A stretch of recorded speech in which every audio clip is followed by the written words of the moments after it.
আপনি কি ভাতা পান? আপনি কি বৃদ্ধ ভাতা বা প্রতিবন্ধী ভাতার উপভোক্তা? তাহলে এই ভিডিওটা আপনার জন্য জীবন বদলে দেওয়ার মতো গুরুত্বপূর্ণ। কারণ কার টাকা বাড়ছে, কার টাকা আটকে যাচ্ছে, আবার অনেকের নাম লিস্ট থেকে বাদ যাচ্ছে। আপনি কোন অবস্থায় আছেন সেটা আজ পরিষ্কারভাবে বুঝতে পারবেন। ভিডিওটি শেষ পর্যন্ত দেখবেন, কারণ মাঝখানে এমন একটা গুরুত্বপূর্ণ তথ্য বলবো যেটা না জানলে আপনার ভাতা বন্ধ হয়ে যেতে পারে। তাই বন্ধুরা চলুন ভিডিওটা শুরু করি। 1 নম্বর পয়েন্ট, কারা এই 3টি ভাতা পান? বিধবা ভাতা, স্বামী মারা গেলে নির্দিষ্ট আয়ের নিচে থাকা মহিলারা। বৃদ্ধ ভাতা, নির্দিষ্ট বয়সের উপরে দরিদ্র নাগরিক। প্রতিবন্ধী ভাতা, নির্দিষ্ট শতাংশ প্রতিবন্ধকতা থাকলে, তবে শুধু যোগ্য থাকলেই হবে না, সরকারি যাচাই খুব গুরুত্বপূর্ণ। 2 নম্বর পয়েন্ট, টাকা কত পাচ্ছেন? বর্তমান বেশিরভাগ ক্ষেত্রে 1000 টাকা, কিছু ক্ষেত্রে 1500 টাকা পর্যন্ত আপডেট হয়েছে, তবে সবাই পাচ্ছে না, এটা মনে রাখবেন। 3 নম্বর পয়েন্ট, কেন টাকা আটকে যাচ্ছে? সবচেয়ে বড় 5টি কারণ: আধার লিঙ্ক না থাকা, ব্যাংক অ্যাকাউন্ট বন্ধ বা নিষ্ক্রিয়, ডকুমেন্ট ভেরিফিকেশন অসম্পূর্ণ, আয়ের কাগজ আপডেট না থাকা, ডুপ্লিকেট নাম বা বানান ভুল। এই 5টি কারণে সবচেয়ে বেশি টাকা আটকে যাচ্ছে। 4 নম্বর পয়েন্ট,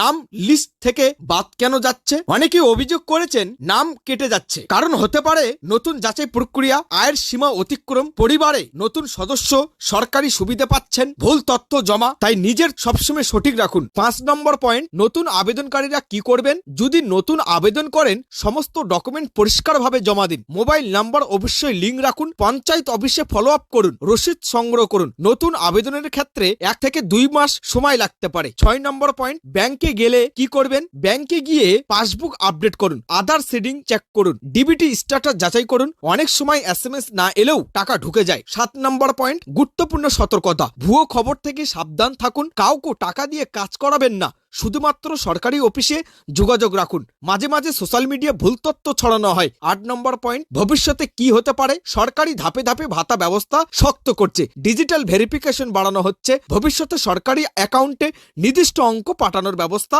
আরো উন্নতি হতে পারে। বিশেষ সতর্কবার্তা, যদি টানা 2 মাস টাকা না আসে, অবশ্যই পঞ্চায়েত বা ব্লক অফিসে যোগাযোগ করুন। চুপ করে বসে থাকবেন না। শেষ গুরুত্বপূর্ণ কথা, আপনি যদি এই 3টি ভাতার মধ্যে কোনো একটি ভাতা পান, কমেন্টে লিখুন আমি বিধবা ভাতা পাই, অথবা আমি বৃদ্ধ ভাতা পাই, অথবা আমি প্রতিবন্ধী ভাতা পাই। আমি প্রত্যেকের কমেন্ট পড়ি এবং প্রয়োজন হলে আলাদা ভিডিও বানাই। ভিডিওটি উপকার মনে হলে লাইক করুন, শেয়ার করুন, সাবস্ক্রাইব করুন ইয়েস বাংলা টিভি, কারণ এখানে আমরা দেই শুধু আসল তথ্য এবং যাচাই করা তথ্য।